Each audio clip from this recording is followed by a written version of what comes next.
Facebook ပေါ်မှာ video marketing ဘယ်လိုလုပ်မလဲဆိုတဲ့အကြောင်းအရာလေးကိုဒီ video လေးမှာ sharing လုပ်ပေးဖြစ်ပါတယ်ပထမဆုံးလိုအပ်တာကတော့ video content ဖန်တီးဖို့လိုအပ်တာ business တွေအနေနဲ့ကိုယ့်ရဲ့ product service ကြော်ညာ video ပဲဖြစ်ဖြစ်ဒါမှမဟုတ်လည်းဒီကိုယ့်လုပ်ငန်းနဲ့သက်ဆိုင်တဲ့ knowledge sharing video ပဲဖြစ်ဖြစ်ကျွန်တော်ကတော့ knowledge sharing video နဲ့တွားတာများတယ်အဲ့လိုမျိုးပေါ့နော် video content တွေကျွန်တော်တို့များများဖန်တီးရမယ်ပြီးတော့အဲ့ဒီ video တွေကိုကျွန်တော်တို့ boost လုပ်ရမယ် boost လုပ်မှကျွန်တော်တို့က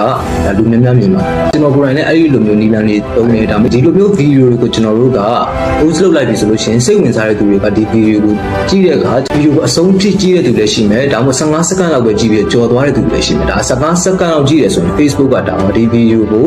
ဒီစိတ်ဝင်စားတဲ့သူကိုတတ်မှတ်ပေါ့နော်ရေဘူးအားဖြင့်ပေါ့ဒီလူတွေကိုကျွန်တော်တို့က remarketing တွေ resales တွေကျွန်တော်ပြန်ပြီးလုပ်လို့ရတယ်ပြန်ပြီးကြော်ညာလို့ရတယ်တင်ထားတဲ့ video တွေအကုန်လုံးကို ADS manager ထဲမှာရှိတဲ့ custom audience ဆိုတဲ့ tools ကိုသုံးပြီးတော့เนาะဒီ video တွေကိုကြည့်ထားတဲ့ viewer တွေကိုပဲကျွန်တော်တို့ကပြန်ပြီးတော့မှကြော်ညာလို့ရတယ်ကျွန်တော် video တစ်ပုဒ်တင်မယ်ပထမအဆုံးတင်တဲ့ video ကိုတော့ကျွန်တော်တို့လုံးဝမသိသေးတဲ့လူအသစ်တွေကိုကျွန်တော်တို့ကကြော်ညာအဲ့ဒီ video ကိုပြမယ်အဲ့ဒီမှာကြော်ညာ video ဖြစ်လဲအဆင်ပြေတယ်ပိုကောင်းတာက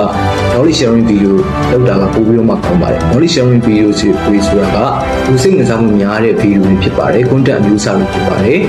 ပြီးတော့အဲ့လိုမျိုး knowledge sharing video content လုပ်တဲ့အခါမှာကိုယ်လုပ်ငန်းနဲ့သက်ဆိုင်တာကိုပဲလုပ်ရမယ်ကိုယ်လုပ်ငန်းနဲ့မဆိုင်တာကိုလုပ်လို့မရပါဘူးเนาะဆိုတော့နောက်တဲ့ video တစ်ခုထပ်လုပ်မယ် content idea မတူတဲ့ video ပေါ့เนาะတပုံစံနဲ့မဟုတ်တော့ကြော်ညာ video ဆိုလို့ရှိရင်လည်း product တွေ service တွေတူရင်တော့မှကျွန်တော်တို့ကကြော်ညာ idea မတူတဲ့ content idea မတူတဲ့ video တွေကျွန်တော်ထပ်ပြီးတော့မှဖန်တီးရမယ် okay ပြီးပြီဆိုလို့ရှိရင်တော့ကျွန်တော်တို့အဲ့ဒီ custom orient သုံးပြီးတော့ကျွန်တော်တို့ရဲ့ video တွေကိုကြည့်ထားတဲ့ viewer တွေကိုကျွန်တော်တို့ကပြန်ပြီးတော့မှကြော်ညာလိုက်မယ်ပြန်ပြီးတော့မှဒီ video ကိုထပ်ပြီးတော့ပြမယ်เนาะကြော်ညာ video လုပ်မယ်ဆိုလည်းရတယ်ကျွန်တော်ခဏကပြောလို့ပိုကောင်းတာက knowledge sharing video ဆိုလို့ရှိရင်ပိုပြီးတော့မှကောင်းပါတယ်ဒါဆိုရင်ကျွန်တော်တို့ကိုပိုပြီးတော့မှသဘောကျသွားတယ်ကျွန်တော်ရဲ့ page ကိုတော့ customer ကြိုက်တဲ့အဆင့်ကိုရောက်သွားပါလိမ့်မယ် video နှစ်ပုတ်ထဲနဲ့တော့ကြိုက်ရင်လည်းကြိုက်မယ်မကြိုက်ရင်လည်းမကြိုက်ဘူးဒါ customer ပေါ်မှာမူတည်တယ်ဒါပေမဲ့ကျွန်တော်တို့ကညံ့ညံ့ပေးနိုင်တယ်ကောင်းလေပါပဲကျွန်တော်ဆိုရင်တော့ video နှစ်ပုတ်ထဲမလုပ်ဘူးကျွန်တော်3 4 5ပုတ်6ပုတ်9ပုတ်ပေါ့နော်ကို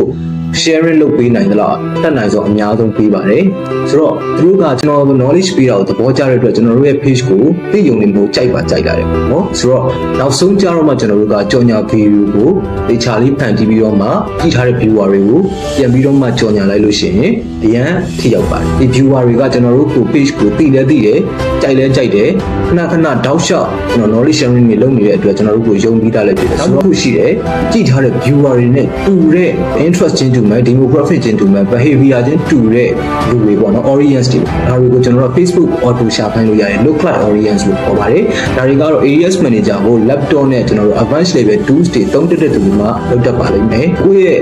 video ကိုကြိုက်နေတဲ့သူတွေနဲ့တူတဲ့